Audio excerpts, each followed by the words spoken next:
But the escalating situation, I want to stress a point that we saw yesterday with the geographic dispersion.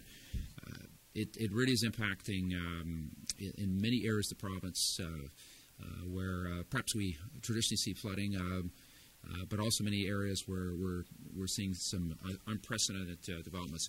What is noticeable from the last 24 hours is that we're seeing even more evacuations. We have seen over the last 24 hours the evacuation of 166 medically vulnerable people from Rosa River First Nation. This again is a road access issue related to the community dike. We've seen 37 more people voluntarily evacuated from the arm of Montcalm and 13 additional people from the arm of Richot.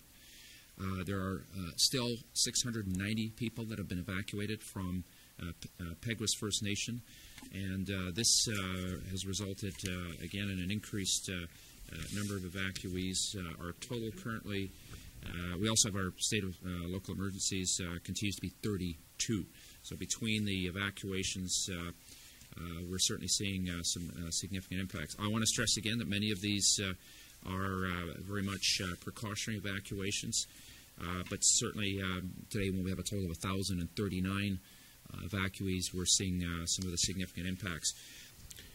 The Red River is forecast to crest in Emerson between April 24th and 27th. The water level at Emerson today is 789.7 feet above sea level, with flows of 73,100 CFS today. The Red and the Assiniboine Rivers are forecasted to peak in Winnipeg between May 2nd and May 5th. The revised forecast for the Red River takes into consideration of these coincident peaks and accounts for unfavorable weather to the time of the crest. The upper range of the forecasted peak on the Red River at James Avenue in Winnipeg is 22.2 feet, which is 0.3 feet less than the 2009 crest. Yeah, you know, there's a significant ability over the next period of time to manage even these very high water flows. But we're, as I said, we're not assuming anything, even though the weather has been favorable.